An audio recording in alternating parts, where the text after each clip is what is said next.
Hello दोस्तों, कैसे हो आप सभी। आशा करती हूँ आप सभी स्वस्थ होंगे। मैं आप सभी का अपने चैनल हिंदी क्लासेस में बहुत बहुत स्वागत करती हूँ। तो भाई मैंने आपके लिए वही चैप्टर वाइज सीरीज चला रखी है हिंदी साहित्य की। चैप्टर 1 हमने कर लिया था, नामकरण का कंप्लीट हो गया था। आज हम चैप्टर जो 2 हमारा चल रहा है उसके आगे के क्वेश्चन करेंगे। 276 से आगे है और टोटल 345 क्वेश्चन रहेंगे। ठीक है, मैंने हर एक क्लास में आपको 25-25 क्वेश्चन प्रोवाइड करवाए हैं। 11 क्लासें मैंने आपको प्रोवाइड करवा दी है। अब 2 क्लासें बनेंगी, 35-35 क्वेश्चन की मैं आपको 2 क्लासें प्रोवाइड करवाऊंगी। ठीक है, और ये 2 क्लासें कंप्लीट होते ही आदिकाल के जितने भी हमारे PYQ है वो सभी कंप्लीट हो जाएंगे, यानी चैप्टर 2 हमारा कंप्लीट हो जाएगा। उसके बाद हम फिर भक्ति काल करेंगे। तो आज की क्लास का अपना पहला क्वेश्चन रहेगा, चंद्रबरदाई किसके दरबारी कवि थे। तो ए है महाराज हम्मीर के, बी महाराज बिसलदेव के, सी महाराणा प्रताप के, या डी महाराज पृथ्वीराज चौहान के। तो डी ऑप्शन अपना बिल्कुल ठीक रहेगा। चंद्रबरदाई महाराजा पृथ्वीराज चौहान के दरबारी कवि थे। व्याख्या में देखते हैं, डी ऑप्शन ठीक है। चंद्रबरदाई महाराज पृथ्वीराज चौहान के दरबारी कवि थे। चंद्रबरदाई ने अपने आश्रयदाता पृथ्वीराज चौहान के जीवन और उपलब्धियों पर क्या लिखा था भाई, पृथ्वीराज रासो नामक काव्य ग्रंथ लिखा था। ठीक है, और उसमें भाई जो पृथ्वीराज चौहान थे उनकी शौर्य, वीरता, पराक्रम का अंकन किया और जयचंद को देशद्रोही के रूप में प्रस्तुत किया था भाई। जबकि जगनीक ने क्या लिखा था, आलाखंड, और इसका दूसरा नाम क्या है, परमार रासो। कहीं पे पहले परमार रासो दे दिया जाएगा और पूछ लिया जाएगा इसका दूसरा नाम क्या है, तो आलाखंड है भाई, नामक काव्य की रचना की है। 277वां क्वेश्चन है, पृथ्वीराज रासो किस कवि की रचना। ऊपर हम देख चुके हैं किस कवि की रचना है, तो चंद्रबरदाई की ये रचना रहेगी। ये ऑप्शन ठीक है। पृथ्वीराज रासो पृथ्वीराज चौहान के आश्रित कवि चंद्रबरदाई के द्वारा लिखित काव्य ग्रंथ है। कैसा ग्रंथ है भाई पृथ्वीराज रासो, तो काव्य ग्रंथ है। आचार्य रामचंद्र शुक्ल ने चंद्रबरदाई को हिंदी का प्रथम महाकवि तथा इनके द्वारा रचित पृथ्वीराज रासो को हिंदी का प्रथम महाकाव्य माना है। वीर तथा श्रृंगार रस पृथ्वीराज रासो में पृथ्वीराज के 14 विवाहों का उल्लेख है। ठीक है, जो पृथ्वीराज रासो है भाई, इसमें पृथ्वीराज के 14 विवाह हुए थे, उनका उल्लेख किया गया है। और जो रामचंद्र शुक्ल जी हैं, इन्होंने चंद्रबरदाई को हिंदी का प्रथम महाकवि माना और इनकी रचना पृथ्वीराज रासो को हिंदी का प्रथम महाकाव्य माना है। और महोबा के राजा परमदेव देव के आश्रित कवि कौन थे, जगनीक थे, और इन्होंने परमा रासो या आलाखंड नामक काव्य ग्रंथ की रचना की। मुल्ला दाऊद ने चंदायन नामक काव्य ग्रंथ की रचना की गई। आगे है 278वां क्वेश्चन, स्वयंभू को हिंदी का प्रथम कवि किसने माना। जो स्वयंभू है उसको हिंदी का प्रथम कवि किसने माना है, ये हमें बताना है। तो ए रामकुमार वर्मा ने, बी रामचंद्र शुक्ल ने, सी हजारी प्रसाद द्विवेदी ने, डी राहुल सांस्कृत्यार ने। तो ए ऑप्शन अपना ठीक है, रामकुमार वर्मा ने स्वयंभू को हिंदी का प्रथम कवि माना है। व्याख्या देखते हैं इसकी भाई।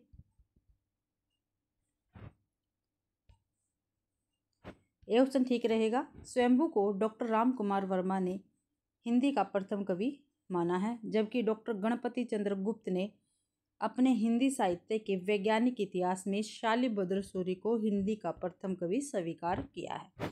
ठीक है, जो डॉक्टर गणपति चंद्र गुप्त है, इनका इतिहास कौन सा है, हिंदी साहित्य का वैज्ञानिक इतिहास। ठीक है, वैज्ञानिक इतिहास किसने लिखा, गणपति चंद्र गुप्त ने हिंदी साहित्य का। और गणपति चंद्र गुप्त ने शालिभद्र सूरी को हिंदी का प्रथम कवि स्वीकार किया। अभी ध्यान रखना आपको, ठीक है, ध्यान देने योग्य बातें हैं सारी, आप इनको अच्छी प्रकार से ध्यान में रखेंगे। नेक्स्ट क्वेश्चन है, सिद्धों में प्रचलित महामुद्रा शब्द का अभिप्राय है।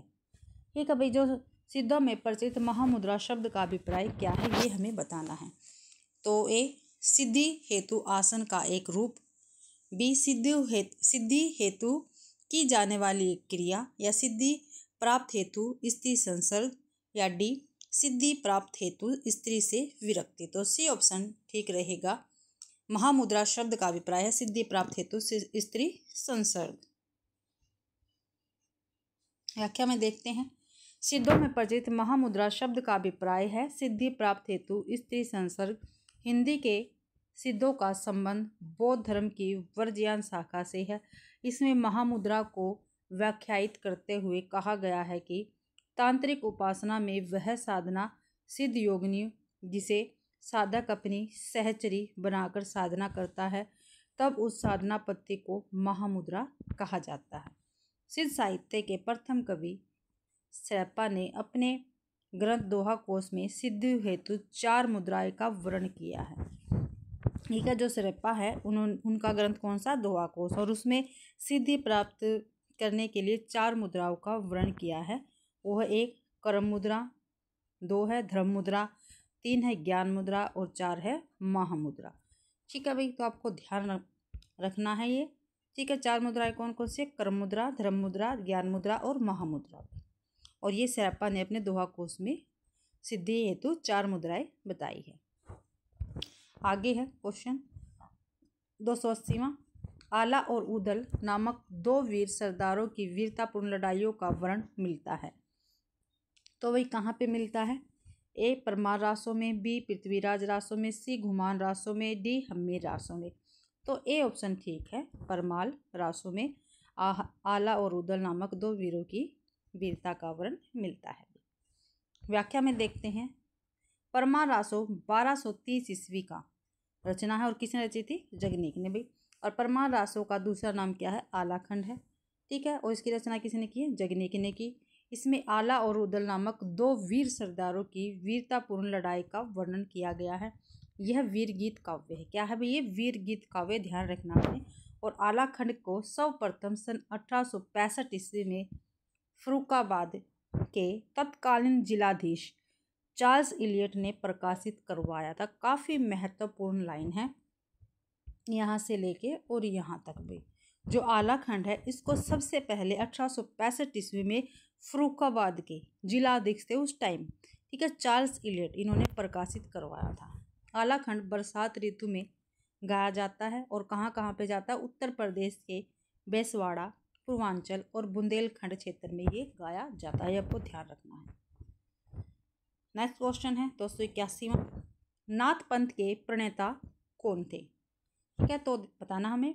ए आदिकाल, बी मच्छेंद्रनाथ, सी गोरखनाथ, डी चुड़कनाथ। तो सी ऑप्शन अपना ठीक रहेगा, नाथ पंथ के प्रणेता गोरखनाथ है भाई। नेक्स्ट है, नाथ पंथ के प्रणेता महंत गोरखनाथ थे। मच्छेंद्रनाथ का नाम मच्छेंद्रनाथ था। गुरु गोरखनाथ साहित्य के आरंभकर्ता थे जो कि मच्छेंद्रनाथ के शिष्य थे।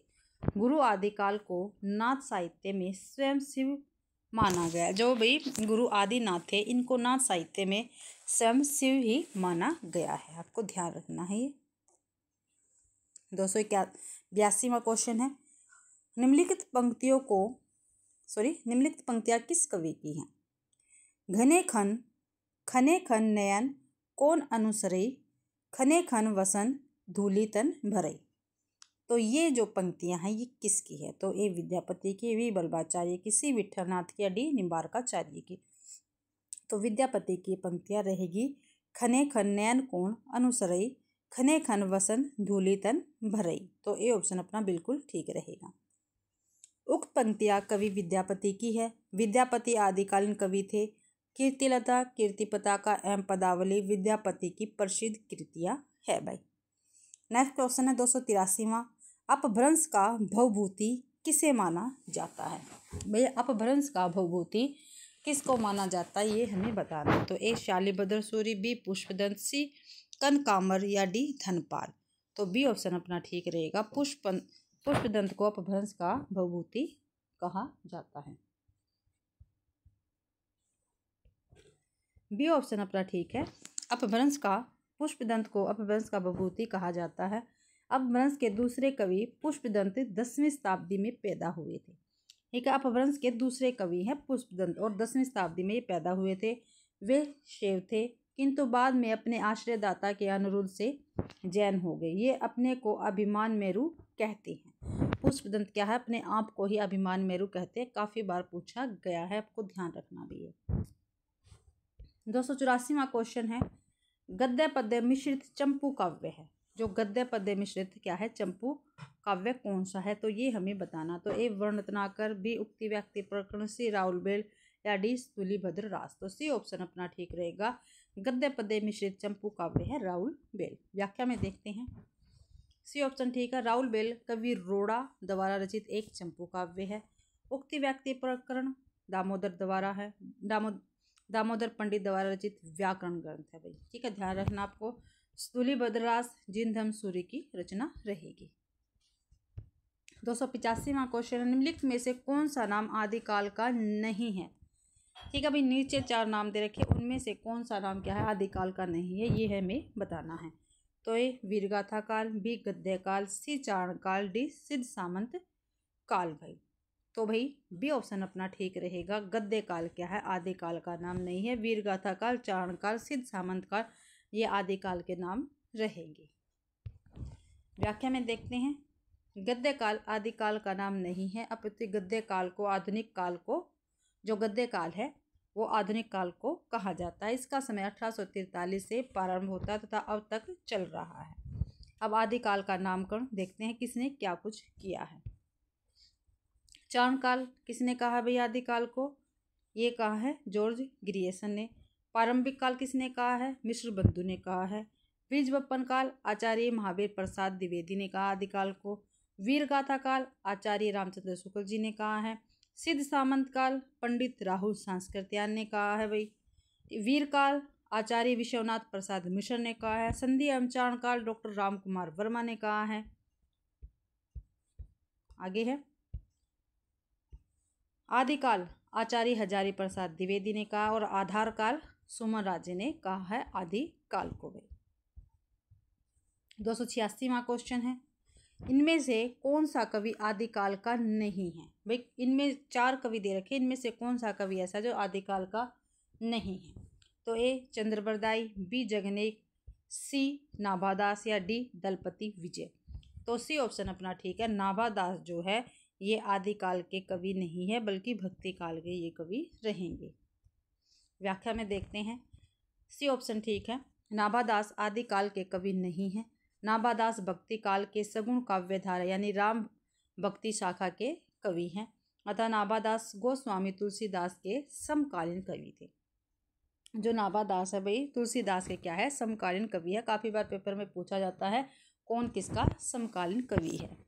चंद्रबरदाई, जगनेक, दलपति विजय आदि तीनों आदिकाल रासो साहित्य काव्य परंपरा के कवि है। जो चंद्रबरदाई है, जगनेक है, दलपति विजय है, ये भी आदिकाल के रासो साहित्य काव्य परंपरा के कवि रहेंगे। रासो साहित्य का विवरण वीरगाथा काल के अंतर्गत आता है भाई। नेक्स्ट क्वेश्चन रहेगा, इनमें से कौन सी रचना आदिकाल की है। तो ए सूरसागर, बी विद्यापति पदावली, सी बीजक, डी भ्रमर गीत। तो भाई आदिकाल की रचना कौन सी है, विद्यापति की पदावली भाई। बी ऑप्शन अपना ठीक रहेगा। विद्यापति पदावली आदिकाल की रचना है। अन्य रचना व रचनाकार इस प्रकार है। रचना दे रखी है, काल दे रखा और रचनाकार दे रखे हैं। सूरसागर भक्ति काल की रचना है और ये सूरदास की है भाई। बीजक ये भी भक्ति काल की रचना है, ये कबीरदास की है। भ्रमर गीत ये भक्ति काल की रचना और ये सूरदास की रचना रहेगी। 288वां क्वेश्चन है, इनमें से कौन सी भाषा आदिकाल की है। आदिकाल की भाषा हमें बतानी है, इनमें से कौन सी रहेगी वे। तो ए ब्रजभाषा, बी खड़ी बोली, सी डिंगल या डी अवधि। देखते हैं भी ऊपर। डिंगल पिंगल भाषा आदिकाल की है यानी सी ऑप्शन अपना ठीक है। अन्य भाषाएं वे काल इस प्रकार है। भाषा और काल, ब्रज भाषा भक्ति काल और रीतिकाल की भाषा रहेगी। अवधि भक्ति काल की है। खड़ी बोली आधुनिक काल की है भाई, ठीक है। नेक्स्ट क्वेश्चन है, अपभ्रंश के प्रथम महाकवि कौन थे। अपभ्रंश भाषा के प्रथम महाकवि पूछा भाई कौन थे। तो ए हेमचंद्र, बी स्वयंभू, सी रामचंद्र या डी सोमप्रभ सूरी। तो बी ऑप्शन अपना ठीक रहेगा। स्वयंभू क्या है अपभ्रंश के प्रथम महाकवि है भाई। बी ऑप्शन ठीक है। व्याख्या में डॉक्टर रामकुमार वर्मा के अनुसार अपभ्रंश भाषा के प्रथम महाकवि स्वयंभू को हिंदी का भी प्रथम कवि माना जाता है। स्वयंभू 8वीं सदी यानी 783 ईस्वी के आसपास विद्यमान थे। स्वयंभू को ही जैन परंपरा का भी प्रथम कवि माना जाता है। जो स्वयंभू अभी इनको जैन परंपरा का भी प्रथम कवि माना जाता है। स्वयंभू को अपभ्रंश भाषा का वाल्मीकि तथा व्यास भी कहा जाता है। भाई ध्यान रखना है, ये पेपर में पूछे जाते हैं और ये जो मैं क्वेश्चन करवा रही सभी PYQ है, पेपर में पूछे गए हैं। भाई अपभ्रंश काव्य का सुप्रसिद्ध छंद कौन सा है? ठीक है, अपभ्रंश काव्य का पूछा है तो ए कड़वक, बी पदरी, सी रास या डी ईहा। तो पदड़ी जो है ये अपभ्रंश काव्य का सुप्रसिद्ध छंद है। भाई व्याख्या में देखते हैं। अपभ्रंश काव्य का सुप्रसिद्ध छंद पदरी है। पदरी 16 मात्रा का मात्रिक छंद है। कितने का? 16 मात्राओं का मात्रिक छंद है। इस छंद के नाम पर इस पद्धति पर लिखे जाने वाले काव्य को पदड़िया बंध कहा गया है। स्वयंभू ने चतुर्भुज को पदड़िया बंध का प्रवर्तक तथा सर्वश्रेष्ठ कवि कहा है। किसने? स्वयंभू ने किसको माना भी? चतुर्मुख को। ठीक है, ये क्या है? एक हमारे पास कवि है चतुर्मुख। 291 है। राजमती से रूठकर बीसलदेव कहाँ गया था? तो ए कर्नाटक, बी उड़ीसा, सी तमिलनाडु, डी आंध्र प्रदेश। तो बी ऑप्शन ठीक है। राजमती से रूठकर बीसलदेव उड़ीसा गए थे। बी ऑप्शन ठीक रहेगा। व्याख्या में देखते हैं। बीसलदेव रासों के रचयिता नरपति नाल है। यह ग्रंथ 4 खंडों में विभक्त है। खंड 2 में यह वर्णित है कि राजमती को छोड़कर बीसलदेव उड़ीसा गए थे। देखो भाई, इस ग्रंथ में कितने खंड है? 4 खंड है। और दूसरे खंड में यह वर्णित है जो राजमती है उसको छोड़कर बीसलदेव उड़ीसा गए थे और वहां पर 1 वर्ष तक रहे थे। भाई नेक्स्ट क्वेश्चन है, इनमें से किस ग्रंथ में लिखा है कि अग्नि परीक्षा के बाद सीता जैन धर्म में दीक्षित हो जाती है? नीचे 4 ग्रंथ लिखे गए हैं और इनमें से हमें बताना भी अग्नि परीक्षा के बाद जो सीता मैया थी हमारी वो जैन धर्म में दीक्षित हो जाती है। ए महापुराण में, बी परमार्थ प्रकाश में, सी भविष्यत कहा में, डी पवनचरियों में। तो पवनचरियों में ये लिखा है। डी ऑप्शन ठीक रहेगा। पवनचर्य ग्रंथ में लिखा है कि अग्नि परीक्षा के बाद सीता जैन धर्म में दीक्षित हो जाती है। पवनचर्यों के रचनाकार क्या है? स्वयंभू रहेंगे। नेक्स्ट क्वेश्चन है, हिंदी साहित्य के 700 से 1400 ईस्वी कालखंड के ग्रियसन के क्या नाम दिया है? भाई हिंदी साहित्य के 700 से लेकर 1400 ईस्वी के कालखंड को ग्रियसन ने क्या नाम दिया है? तो ए संधिकाल, बी प्रारंभिक काल, सी चारण काल या डी अपभ्रंश काल। तो सी ऑप्शन ठीक रहेगा। चारण काल कहा है भाई। सी ऑप्शन अपना बिल्कुल ठीक है। हिंदी साहित्य के 700 से लेकर 1400 ईस्वी के कालखंड के ग्रियसन ने चारण काल नाम दिया है। ग्रियसन ने सर्वप्रथम हिंदी साहित्य के आरंभिक काल को चारण काल नाम से अभिहित किया, जबकि रामकुमार वर्मा ने इसे संधि काल, मिश्र बंधुओं ने प्रारंभिक काल तथा डॉक्टर बच्चन सिंह ने अपभ्रंश काल कहा। ये आदिकाल के विषय में बात हो गई है यहाँ पे भाई, जो 700 से लेके 1400 ईस्वी तक का था समय। नेक्स्ट क्वेश्चन है, निम्नलिखित में से कौन 84 सिद्धों में नहीं है? 84 सिद्धों में इनमें से कौन नहीं है वो हमें बताना है। ए विरूपा, बी कणप्पा, सी सारंगधर या डी कुकरीपा। तो सी ऑप्शन ठीक रहेगा। 84 सिद्धों में सारंगधर नहीं आएंगे भाई। सारंगधर 84 सिद्धों में नहीं है। यह अपभ्रंश भाषा के कवि हैं।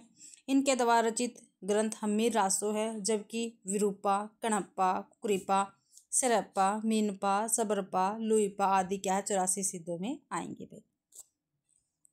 295वां क्वेश्चन है, आला और उदल के चरित्र को वीर गीतात्मक काव्य के रूप में रचने वाले कवि कौन हैं? तो ए भटकेदार, बी श्रीधर, सी जगनीक, डी चंद्रबरदाई। तो सी ऑप्शन ठीक है, जगनीक भाई। व्याख्या में देखते हैं।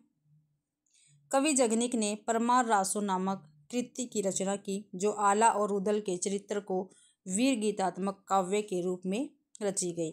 उत्तर प्रदेश में आलाखंड के नाम से प्रसिद्ध रासो लोकगेय काव्य है। 1865 में चार्ल्स इलियट ने इस ग्रंथ का प्रकाशन किया, आलाखंड शीर्षक से करवाया। ठीक है, पीछे भी आया था ना क्वेश्चन, जो चार्ल्स इलियट थे इन्होंने आलाखंड के नाम से 1865 ईस्वी में इस ग्रंथ को छपवाया था भाई। यह मौलिक परंपरा पर आधारित था। इसी प्रति के आधार पर श्याम सुंदर दास ने इसका पाठ निर्धारित किया है। 296वां क्वेश्चन और काफी महत्वपूर्ण क्वेश्चन है। पंच पांडव चरित्र रास, क्या भी पंच पांडव चरित्र रास के रचयिता कौन है?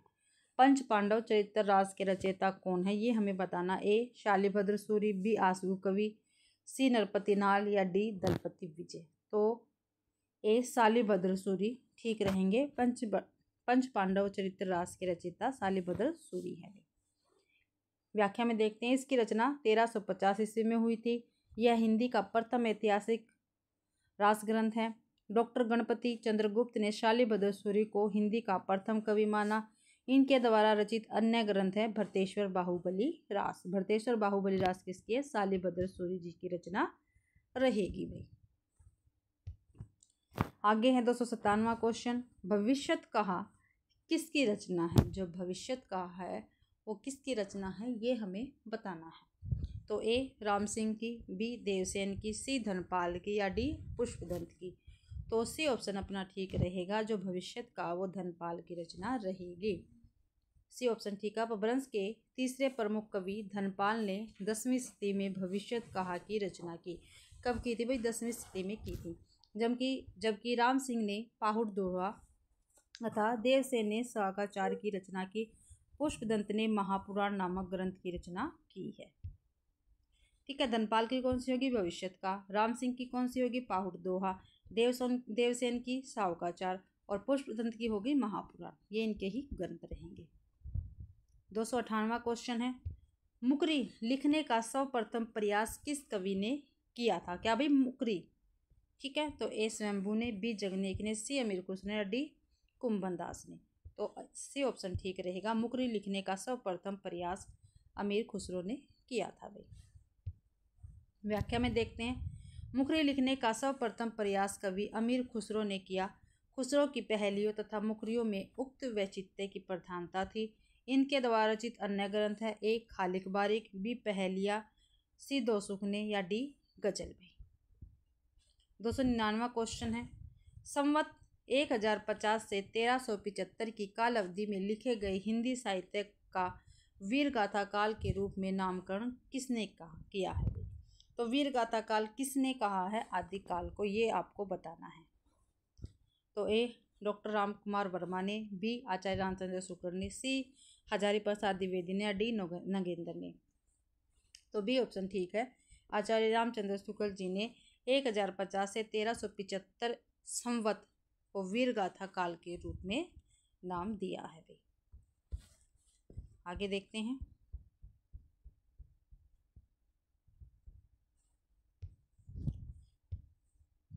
बी ऑप्शन ठीक है। व्याख्या में देख लेते हैं। संवत 1050 से 1375 की काल अवधि में लिखे गए हिंदी साहित्य का वीर गाथा काल के रूप में नामकरण आचार्य रामचंद्र शुक्ल जी ने किया है। आचार्य रामचंद्र शुक्ल ने हिंदी साहित्य के इतिहास का काल विभाजन इस प्रकार किया है। आदिकाल को वीर गाथा काल का इन्होंने संवत 1050 से संवत 1375 ईस्वी की समय सीमा निर्धारित की है। पूर्व मध्यकाल को भक्ति काल कहा है। ठीक है, इसको संवत 1375 से संवत 1700 तक माना है। उत्तर मध्यकाल रीतिकाल नाम दिया है। संवत 1700 से संवत 1900 ईस्वी तक, ईस्वी नहीं 1900 तक। आधुनिक काल को गद्यकाल संवत 1900 से संवत 1984 तक। 300वां क्वेश्चन है भाई। 10वीं से 14वीं शताब्दी के साहित्य को किस विद्वान ने आदिकाल के अंतर्गत रखा है? किसको? 10वीं से 14वीं शताब्दी। ठीक है, आदिकाल के अंतर्गत रखा है। तो ए आचार्य रामचंद्र शुक्ल, बी मिश्र बंधु, सी राहु सांस्कृत्यायन, डी हजारी प्रसाद द्विवेदी। तो हजारी प्रसाद द्विवेदी ने 10वीं से 14वीं शताब्दी के साहित्य को हजारी प्रसाद द्विवेदी ने आदिकाल के अंतर्गत रखा है। 301वां क्वेश्चन है। आदिकाल में किस प्रकार का साहित्य लिखा जा रहा था? तो ए जनजीवन से हटकर राजाओं की वीरता का अतिरंजित वर्णन। बी कृष्ण भक्ति पर आधारित काव्य। सी निर्गुण की उपासना। या डी उपयुक्त किसी प्रकार का नहीं।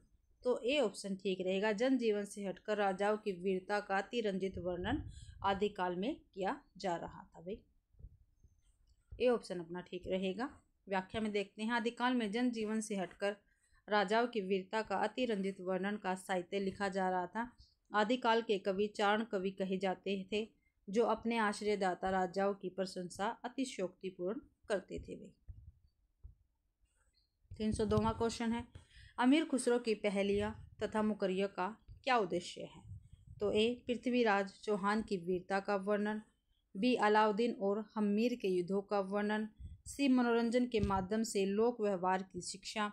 या डी कोई उद्देश्य नहीं। तो सी ऑप्शन ठीक रहेगा, मनोरंजन के माध्यम से लोक व्यवहार की शिक्षा। भाई ये अमीर खुसरो की पहले तथा मुकरियों का उद्देश्य रहा है। अमीर खुसरो की पहेलियाँ तथा मुकरियों का उद्देश्य मनोरंजन के माध्यम से लोक व्यवहार की शिक्षा देना। भाई 303वां क्वेश्चन है, वीर गाथा कालीन रासो काव्यों में निम्नलिखित में से किस विषय का वर्णन नहीं है? तो ए आश्रयदाताओं का अतिरंजनापूर्ण वर्णन। इतिहास और कल्पना का सम्मिश्रण, ये तो है भाई। कृष्ण कला का प्रतिपादन, ये नहीं है। युद्धों का सजीव एवं गत्यात्मक वर्णन, ये भी है। तो सी ऑप्शन ठीक रहेगा। व्याख्या में देखते हैं, वीर गाथा कालीन रासो काव्य में कृष्ण लीला का प्रतिपादन नहीं हुआ है, जबकि वीर गाथा कालीन रासो काव्य में आश्रयदाताओं के अतिरंजनापूर्ण वर्णन, इतिहास और कल्पना का सम्मिश्रण, युद्धों का संजीव एवं गत्यात्मक वर्णन आदि विषयों का वर्णन हुआ है। 304वां क्वेश्चन है, रासो ग्रंथ किस भाषा में लिखे गए? जो रासो ग्रंथ है वो किस भाषा में लिखे गए? तो ए खड़ी बोली, बी ब्रजभाषा, सी अवधी, या डी डिंगल पिंगल। तो डिंगल पिंगल भाषा में लिखे गए थे रासो ग्रंथ। डी ऑप्शन बिल्कुल ठीक रहेगा। रासो ग्रंथ डिंगल पिंगल भाषा में लिखे गए थे। अपभ्रंश प्लस में ब्रज भाषा को पिंगल तथा अपभ्रंश प्लस में राजस्थानी को डिंगल भाषा कहा जाता है। भाई देखो अभी पिंगल भाषा किसको कहते हैं? अपभ्रंश प्लस में ब्रज भाषा, ठीक है, ये है हमारी पिंगल भाषा, पेपर में पूछा जाता है। और डिंगल भाषा अपभ्रंश प्लस में राजस्थानी, इसको क्या कहेंगे? डिंगल भाषा कहेंगे। भाई नेक्स्ट क्वेश्चन है 305वां, वीर गाथा काल के प्रसिद्ध प्रबंध काव्य का क्या नाम है? वीर गाथा काल के प्रसिद्ध प्रबंध काव्य का क्या नाम है वो हमें बताना। तो ए पद्मावत, बी पृथ्वीराज रासो, सी कामायनी, डी रामचरित मानस। तो बी ऑप्शन अपना ठीक रहेगा, पृथ्वीराज रासो वीर गाथा काल का क्या है? प्रसिद्ध प्रबंध काव्य है। भाई व्याख्या में देखते हैं, वीर गाथा काल का प्रसिद्ध प्रबंध काव्य पृथ्वीराज रासो है, जिसे आचार्य रामचंद्र शुक्ल ने हिंदी का प्रथम महाकाव्य तथा इसके रचयिता चंद्रबरदाई को हिंदी का प्रथम कवि माना है। जायसीकृत पद्मावत तथा तुलसीदासकृत रामचरितमानस नामक महाकाव्य भक्ति काल के प्रमुख काव्य ग्रंथ है। ठीक है भाई, जायसी ने क्या लिखा था? पद्मावत। तुलसीदास ने क्या लिखा? रामचरितमानस। और ये दोनों किसके हैं? भक्ति काल के प्रमुख काव्य ग्रंथ रहेंगे। और जबकि जयशंकर प्रसाद कृत कामायनी छायावाद का प्रमुख महाकाव्य रहेगा। कामायनी किसका? जयशंकर प्रसाद का, और ये छायावाद का महाकाव्य है। भाई 306वां क्वेश्चन है, विद्यापति के पद किस भाषा में रचित है? जो विद्यापति है उसके पद किस भाषा में रचित है ये हमें बताना है। ए पहाड़ी, बी मैथिली, सी अवधी, या डी पिंगल। तो बी ऑप्शन अपना ठीक रहेगा, विद्यापति के पद भाई मैथिली भाषा में रचित है। व्याख्या में देखते हैं, विद्यापति के पद मैथिली भाषा में रचित है। विद्यापति बिहार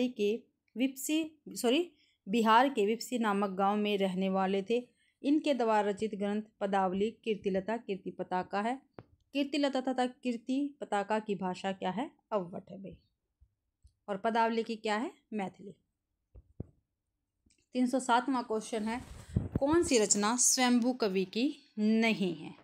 तो ए पंचरयु, बी रिठ्ठेनेमु, सी स्वयंभू छंद, या डी महापुराण। तो महापुराण जो है वो स्वयंभू की रचना नहीं है, यानी डी ऑप्शन ठीक रहेगा इस क्वेश्चन का। व्याख्या में देखते हैं, महापुराण रचना स्वयंभू की नहीं है। यह रचना जैन कवि पुष्पदंत की है, जबकि पंचरयु, ऋठ्ठिनेमिचरयु, स्वयंभू छंद नामक रचनाएं स्वयंभू की है। स्वयंभू का जन्म 783 ईस्वी में कर्नाटक में हुआ था। ये जैन परंपरा के प्रथम कवि है एवं अपभ्रंश साहित्य के वाल्मीकि तथा व्यास माने जाते हैं। कौन भाई? स्वयंभू। उनकी पंचरयु रचना अपूर्ण मानी जाती है, जिसको इनके पुत्र त्रिभुवन ने पूरा किया था। पंचरयु को किसने पूरा किया था? त्रिभुवन ने। और त्रिभुवन कौन है? स्वयंभू के पुत्र। इस कृति में राम के चरित्र का विस्तार से वर्णन किया गया है, यानी अपभ्रंश की ये क्या है? रामायण है भाई।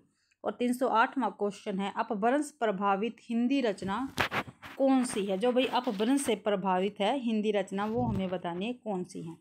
तो ए भरतेश्वर बाहुबली रास, बी चंद्रबाला रास, सी नेमिनाथ रास, डी बसंत विलास। तो ए ऑप्शन ठीक रहेगा, भरतेश्वर बाहुबली रास अपभ्रंश प्रभावित हिंदी रचना है। व्याख्या में देखते हैं, अपभ्रंश प्रभावित हिंदी रचना भरतेश्वर बाहुबली रास है। इसके रचयिता शालिभद्र सूरी है। यह रचना 1184 ईस्वी में रचित 205 छंदों का खंड काव्य है। कितने भी? 205 छंदों का है और 1184 ईस्वी में इसकी रचना हुई थी और शालिभद्र सूरी इसके रचयिता रहेंगे। शालिभद्र सूरी की एक अन्य रचना बुद्धि रास भी है, जबकि चंद्रबाला रास, नेमिनाथ रास, बसंत विलास आदि अपभ्रंश मुक्त रचना यानी अपभ्रंश की रचनाएं नहीं हैं। 309वां क्वेश्चन है, 11वीं शताब्दी में रचित लोक भाषा काव्य है। जो 11वीं शताब्दी में रचित लोक भाषा काव्य कौन सा है, ये हमें बताना है। तो ए जयमंग जस चंद्रिका, बी उक्ति व्यक्ति प्रकरण, सी राउल बेल या डी डोला मारूरा दोहा। तो डी ऑप्शन ठीक रहेगा। डोला मारूरा दोहा 11वीं शताब्दी में रचित लोक भाषा काव्य है। यह मूलतः दोहा में रचित है। इस ग्रंथ में कछवाहा वंश के राजा नल का पुत्र डोला व मारवाड़ी नामक राजकुमारी की प्रेम कथा का वर्णन है, जबकि राउल बेल 10वीं शताब्दी में तथा जयमंग जस चंद्रिका तथा उक्ति व्यक्ति प्रकरण 12वीं शताब्दी में रचित ग्रंथ हैं। ठीक है भाई, 11वीं शताब्दी का कौन है? डोला मारूरा दोहा। ठीक है, 10वीं का राउल बेल। ठीक है, और जयमंग जस चंद्रिका उक्ति व्यक्ति प्रकरण ये 12वीं शताब्दी की रचनाएं हैं भाई। और आज की अपनी क्लास का ये लास्ट क्वेश्चन रहेगा 310वां। ठीक है, गोरखनाथ के गुरु का क्या नाम बताएं? क्या नाम है भाई गोरखनाथ के गुरु का? तो ए मत्स्येंद्रनाथ, बी गोपीचंद्र, सी चौरंगीनाथ या डी ठनकर नाथ। तो ए ऑप्शन ठीक रहेगा, मत्स्येंद्रनाथ। गोरखनाथ के गुरु का नाम मत्स्येंद्रनाथ था। इनका वास्तविक नाम क्या था? विष्णु शर्मा। व पूरा नाम पिपली देव था। क्या था भी? पिपली देव था पूरा नाम। जबकि गुप्त नाम भैरवनंद था। इनका जन्म बंगाल में हुआ था। इनके द्वारा रचित ग्रंथ है कोल ज्ञान निर्णय। कोल ज्ञान निर्णय किसका? मत्स्येंद्रनाथ का ये रहेगा। ठीक है, तो आज भाई हमने टोटल 35 क्वेश्चन किए हैं। ठीक है, आशा करती हूँ भाई आप सभी को ये क्लास पसंद आई होगी। ठीक है, अगर आप सभी को ये क्लास पसंद आती है तो प्लीज़ मेरी वीडियो को ज़्यादा से ज़्यादा शेयर करें, लाइक करें और कमेंट करना तो बिल्कुल भी ना भूलें। और मेरे चैनल को भी सब्सक्राइब ज़रूर से ज़रूर करें। आप सभी का मेरी क्लास देखने के लिए बहुत बहुत धन्यवाद।